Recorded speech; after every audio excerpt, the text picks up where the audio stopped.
하나님 아버지 감사합니다.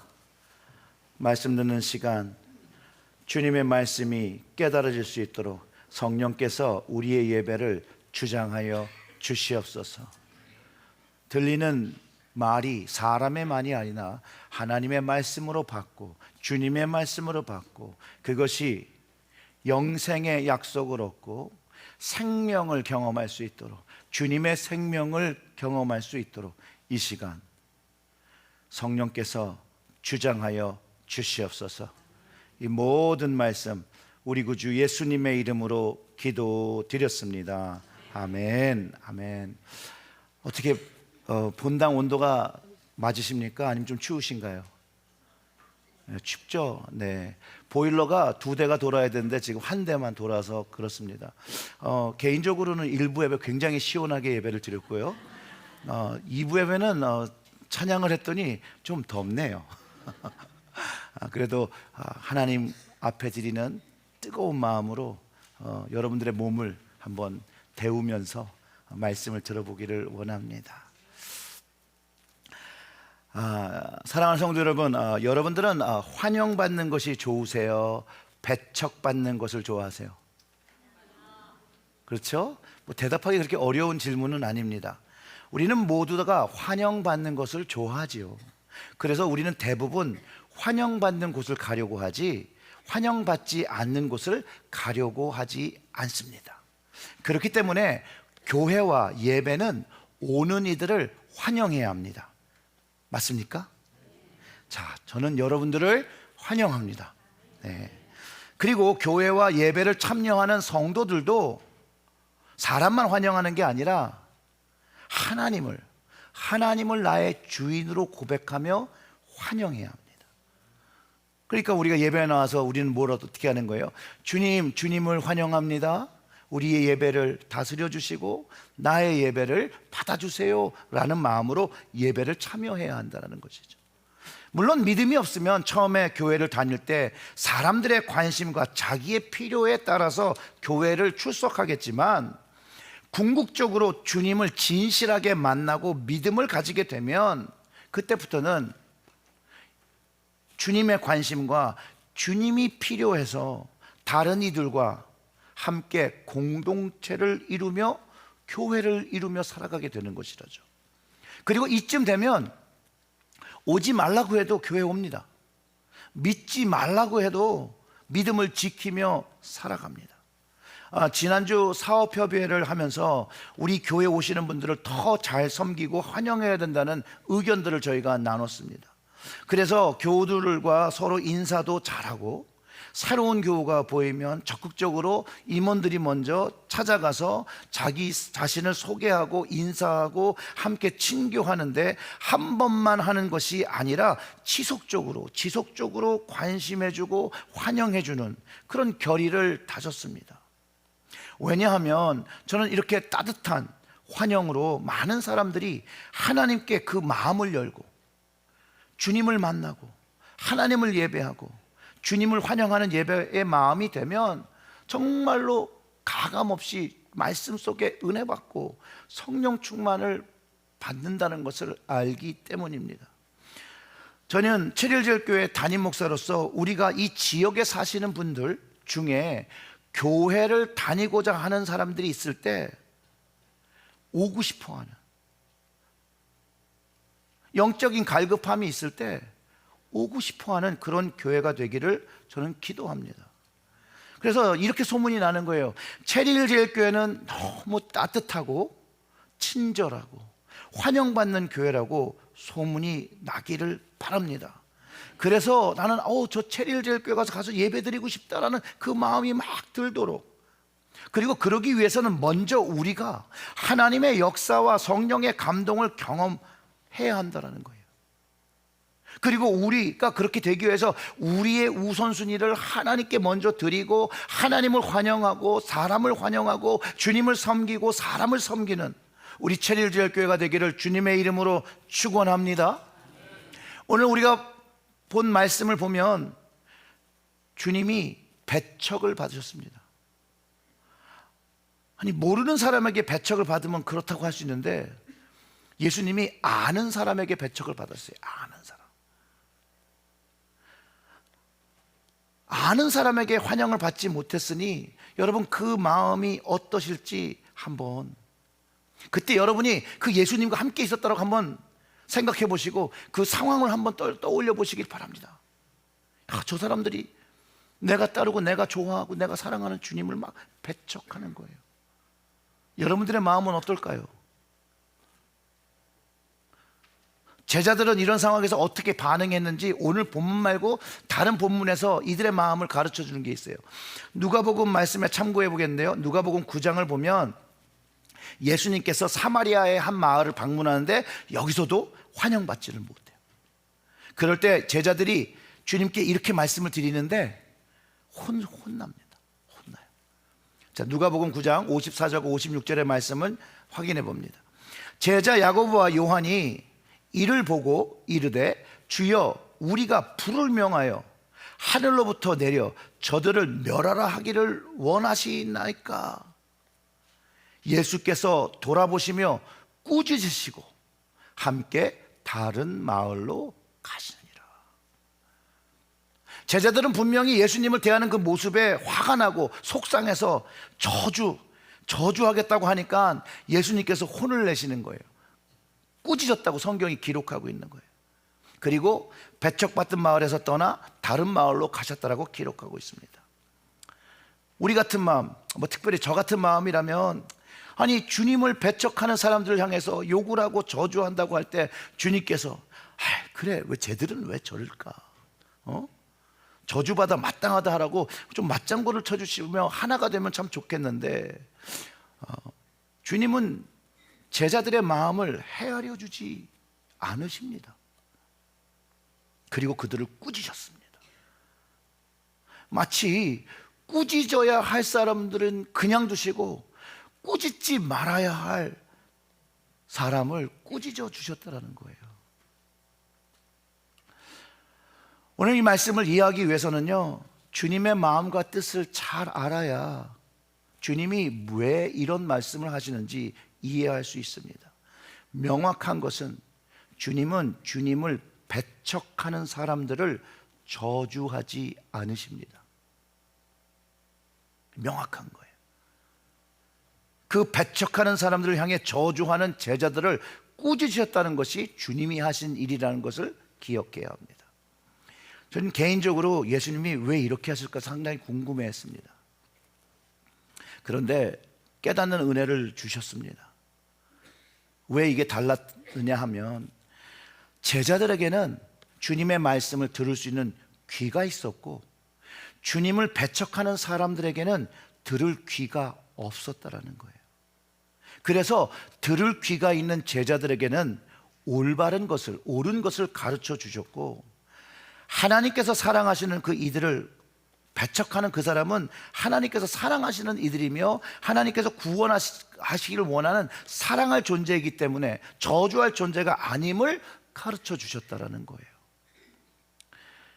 여러분, 목회를 하다 보면 생각지도 않게 억울함을 경험할 때가 참 많습니다. 분명히 하나님의 뜻과 주님의 뜻을 분별하여 하는데 교회 안에서는 개인적인 감정과 이해관계가 묶여서 결국 하나님의 뜻에 반하는 행동을 하게 하고, 결국 그 마지막 책임은 담임 목사인 저에게 돌리는 경우가 있습니다. 물론 모든 교회의 일의 마지막 최종 책임자는 저죠. 제가 그거를 부인하는 건 아닌데, 해도 너무한 경우들이 있다는 거예요. 예를 하나 들어드리면, 우리 교회가 아니라 이전 목회지에서 일어난 일이에요. 교회에 2명의 중직이 있는데 교회 일로 싸운 것도 아니에요. 개인적인 일로 막 다퉜어요. 정말로 그런 분들이 교회 안에서 싸우면 안 되는 건데 사람들 앞에서 보이지 말았어야 할 행동과 언행을 보이셨다라는 거예요. 참고로 저는 그 자리에 없었습니다. 그래서 그런 소식을 듣고 이분들이 잘 풀고 화해하기를 바랬는데, 들려오는 이 얘기는 저 때문이라는 거예요. 제가 안 말렸대요. 그래서 이게 무슨 소리냐고 점점 얘기를 물어보니까 목사님의 리더십이 좋으면 자신들이 싸울 일이 없다라고 하시더라고요. 그래서 제가 죄송합니다 라고 정중하게 사과를 드렸어요. 담임 목사님이 은혜를 끼치면 왜 교인이 싸우겠냐는 거예요. 리더십이 없다라는 거죠. 그래서 제가 그러면 죄송합니다, 제가 부족해서 그러네요. 거기까지 좋았어요. 그리고 이제 돌아와서 이 마귀란 놈이 문제를 일으키는데 저에게 문제를 일으키는 거죠. 그때부터 가만두지 않는 거예요. 마음이 불편한 거예요. 억울함에 좀 어려운 거예요. 아니 그렇잖아요. 제가 싸움을 붙인 것도 아니고 싸우라고 한 것도 아니고 하물며 난 그 자리에 없었는데 그런 싸움의 근원에 제공을 제가 했다라는 거예요. 리더십의 부재고 은혜를 끼치지 못한 것이라고 하는 그것이 나중에 막 화가 나는 거예요. 그래서 제가 뭘 할게요? 성격 더러운 목사가 막 쫓아간 건 아니고요, 할 게 기도밖에 없어서 기도 같은 기도를 안 하고 이제 푸념을 하는 거죠. 주님, 어떻게 저한테 이러실 수가 있어요? 제가 뭘 했다고? 저 억울해요. 이렇게 생각해도 억울하고 저렇게 생각해도 억울하고. 그런데 주님의 음성이 들립니다. 그래서 그걸 진짜 주님의 음성이라고 생각해요. 이렇게 말씀하시는 거예요. 일영아, 너 나보다 더 억울하니? 저는 이것을 주님의 꾸짖음으로 들었습니다. 그리고 바로 회개했습니다. 주님보다 억울하지 않죠. 주님보다 억울한 일이 없죠. 그 후로 억울한 마음이 들고 배척당하는 기분이 들고 환영받지 못하는 일을 당하면 주님의 억울한 그 배척당했던 그 모습, 환영받지 못했던 주님을 생각하고 주님의 생각을 바라보며 저의 마음을 붙잡습니다. 그 어떠한 일이 일어나도 주님의 십자가의 수모를 기억하고 인내하고 주님께 맡깁니다. 도움이 많이 됩니다. 여러분들도 마음의 힘듦과 어려움이 있으실 때 그것이 무엇이든 간에 주님의 십자가를 기억하며 붙잡으며 인내하며 승리하시길 주님의 이름으로 축원합니다. 오늘 본문에서 주님은 아주 놀라운 가르침을 주셨다라고 성경이 기록하고 있고 그 놀라움의 결과는 반전, 고향 사람들의 배척을 받았다고 기록하고 있다는 거예요. 2절부터 3절을 읽어보면 이렇습니다. 안식일이 되어서 회당에서 가르치시니 많은 사람들이 듣고 놀라 이르되 이 사람이 어디서 이런 것을 얻었나? 이 사람이 받은 지혜와 그 손으로 이루어지는 이런 권능이 어찌 됨이냐? 이 사람이 마리아의 아들 목수가 아니냐? 야고보와 요셉과 유다와 시몬의 형제가 아니냐? 그 누이들이 우리와 함께 여기 있지 아니하냐 하고 예수를 배척한지라. 여러분, 이 말씀을 읽으시면서 이게 정말 말이 된다고 생각하십니까? 너무 결과가 반전입니다. 그들은요 분명히 주님으로부터 놀라운 가르침을 받았고 또 주님이 무엇을 하셨는지는 모르고 그 일이 무엇인지라고 설명되어 있진 않아요. 기록되어 있진 않지만 말씀의 지혜뿐만 아니라 그 손으로 이루어지는 이런 권능이 되어졌다라고 하는 그 말을 볼 때 그 당시 우리는 모르지만 그 사람들이 경험한 권능의 역사가 있었고 사람들은 예수님에 의해 일하는 권능을 목격했다라는 거예요. 그런데 결과적으로 예수님을 아는 사람들에 의해서 배척당하셨다는 것이 오늘 본문이 기록하고 있는 것입니다. 그리고 그 이후에 말씀을 보면 4절부터 예수께서 그들에게 이르실 때 선지자가 자기 고향과 자기 친척과 자기 집 외에는 존경을 받지 못함이 없느니라 하시며, 거기서는 아무 권능도 행할 수 없어 다만 소수의 병자에게 안수하여 고치실 뿐이었고 그들이 믿지 않음을 이상히 여기셨더라. 주님은요, 죄에 대한 회개를 늘 먼저 가르치셨습니다. 그래서 하나님 나라가 가까웠으니 회개하라고 사람들에게 요청하셨고 선포하셨습니다. 예수님은요, 그 고향에서도 동일한 말씀을 전했다라고 저는 확신합니다. 그래서 선지자 이야기가 나오는 거예요. 선지자가 사람들에게 존경받지 못함 같은 것이라고 설명해 주시는 거예요.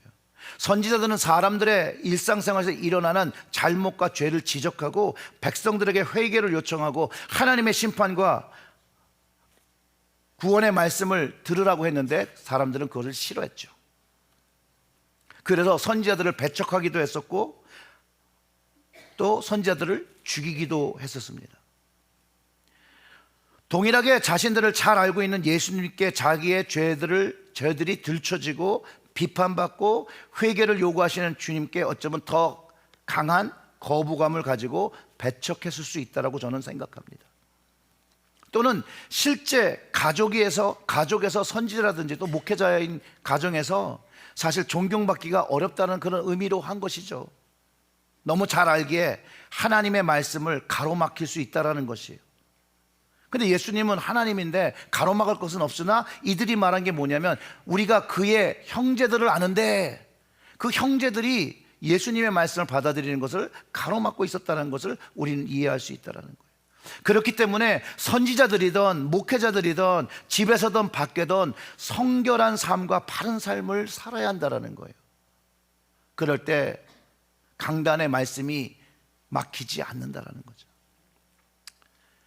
부족하나 늘 제가 고백하는 것 중에 제가 집에서 아이들에게 목회자로서 인정을 못 받으면 밖에서 목회자로 사는 것이 참 불행한 일이라고 생각하기 때문에 늘 기도합니다. 늘 겸손하게 집에서 또 밖에서 하나님의 말씀을 가지고 순종하며 살려고 노력한다는 거죠. 그런데 이게 목회자만 그렇다는 것이 아니라는 거예요. 크리스천들은요, 크리스천 가정 안에서 자녀들에게 부모님들이 신앙의 선배로서 존경받으며 믿음의 본이 되어야 한다는 거예요. 그럴 때 주님의 말씀이 우리 자녀들에게 가로막힘 없이 받아들여지게 되고 그 말씀을 받고 순종하며 생명을 얻으며 은혜를 얻으며 살아갈 수 있다는 거예요. 그래서 사랑하는 성도 여러분, 그런 귀한 가정이 되시도록 늘 겸손하게 기도하며 말씀에 순종하시는 여러분들이 되시기를 주님의 이름으로 축원합니다. 이 복음서를 읽으며 참 아이러니한 것은 이 땅에서 그 예수님, 그 근본이 하나님이심에도 불구하고 주님의 생에 존경받아야 되는데 사람들로부터 온갖 멸시와 수모와 모욕을 당하시고 동족의 고발로 이방인의 손에 의해서 십자가에서 사형당하셨습니다. 하나님이신 예수님께서 이런 일들을 당하실 것을 모르셨을까요? 아셨죠. 주님은 너무나도 명확하게 주님이 무엇을 해야 하는지, 하나님의 뜻이 무엇인지를 정확히 아셨기 때문에 주님은 배척을 받아도 모욕을 당하며 하물며 자신은 십자가에 못 박은 그 사람들을 보면서도 묵묵히 주님이 하셔야 할 일을 감당하셨다는 거예요. 그래서 그 십자가 위에서도 주님은 아버지, 저들이 하는 일을 알지 못합니다. 저들을 용서하여 주시옵소서라고 말씀하셨다는 거예요. 그래서 배척받는 마을에서 다른 마을로 옮기시며 주님의 일을 감당하셨던 거예요. 또 다른 하나님께서 찾으시는 영혼을 위해서, 그 백성을 회개시키기 위해서 다른 마을로 움직이셨습니다. 그런데 우리의 본문을 보면 그 6절 마지막에 기히 여기셨다는 말이 있는데, 이 말을 우리는 좀 잘 이해해야 됩니다. 이 말을 만약에 주님께서 예견을 하지 못했는데 그들의 반응에 당황하셨다라고 생각하시지 말아야 합니다. 그것이 아니라 이들이 마음을 열지 못하고 복음의 말씀을 받지 못하는 것을, 주님을 영접하지 못하는 일로, 주님을 환영하지 못하는 일로 안타까워하셨다라는 거예요. 주님을 받아들이지 못하는 이들의 그 마지막을, 그 말로를 알고 계셨기 때문에 그렇다는 거예요.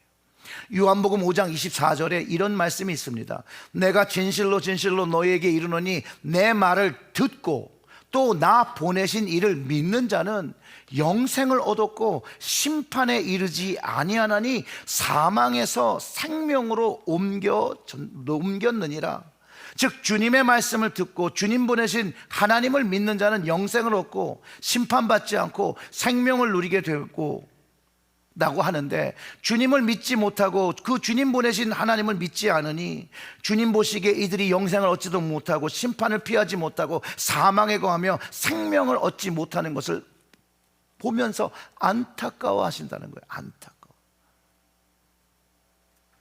그러나 주님은 하나님이 구원해야 할 또 다른 생명들을 위해서 다른 마을로 배척하는 그들을 저주하지 아니하시고 다음 마을로 가셨다라는 거예요. 신앙과 예배의 핵심은 여러분 주님께 가까이 하는 것이라는 거예요. 이 주님께 가까이 하기 위해서 말씀을 듣고 기도하고 전도하고 헌금 드리고 구제하고 봉사하고 선교하고, 이 모든 것을 한마디로 줄이면 열린 마음으로 하나님께 가까이 나아가기 위한 방법이라는 거예요. 이런 열린 마음, 이 환영하는 마음으로 하나님께 가까이 하면 말씀을 통해서 하나님께서 가까이 해주신다는 거예요. 우리가 한 발자국 앞으로 가면 하나님께서 한 발자국 앞으로 와주시고, 우리가 한 발자국 더 앞으로 가면 하나님께서 두 발자국 더 우리에게 가까이 오신다는 그런 얘기죠. 야고보서 4장 8절의 말씀입니다. 하나님을 가까이 하라. 그리하면 너희를 가까이 하시리라. 죄인들아 손을 깨끗이 하라. 두 마음을 품은 자들아 마음을 성결하게 하라. 아멘. 바로 주님의 말씀을 듣고 믿는 것이 주님을 가까이 하는 것, 그리고 주님의 말씀을 듣고 믿게 되면 그 손을 깨끗이 하며 회개해야 되는 것을 알고, 두 마음을 품은 것을, 그 마음을 성결하게 하는 것을 알고, 그거를 한 후에 주님께 나아가는 것, 그때 주님께서 가까이 하시는 거라는 거예요. 그때 주님을 가까이 하니 더 내가 회개할 사람인 것을 알고, 더 주님 앞에 깨끗한 모습으로 성결한 마음으로 서려고 마음에 결단하는 것. 마음이 닫혀 있으면요, 오늘 본문에 등장하는 사람들처럼 주님의 말씀뿐만이 아니라 주님도 배척한다는 거예요. 주님도. 그렇기 때문에 말씀을 듣고 기도하는 그 예배 자체가 신앙의 만족으로 끝나서는 안 된다는 거예요. 오늘 주일날 예배를 미스하지 않았으니까 출석 책, 이게 아니라는 거예요. 이 예배를 통하여, 봉사를 통하여, 선교를 통하여, 속회를 통하여 주님을 가까이 하며 주님의 뜻을 이해하며 진심으로 주님을 섬기며 순종하기 시작하는 그것이 예배라는 거죠. 여러분, 사람들이 평가하는 신앙 좋다, 믿음 좋다, 그걸 듣기 위해서 우리가 교회를 나오는 게 아니죠. 그것보다는 더 본질적으로 주님을 환영하고 하나님을 환영하고 하나님께 더 가까이 나아가기 위해서 애쓰는 사람이 되어야 한다는 거예요. 우리는 분명히 알죠. 주님을 배척하거나 주님을 거부하면 안 된다는 걸 분명히 알아요. 그런데 여러분, 주님의 말씀을 순종하게 하여 활짝 여러분의 마음을 열고 받으며 그 말씀을 순종하십니까?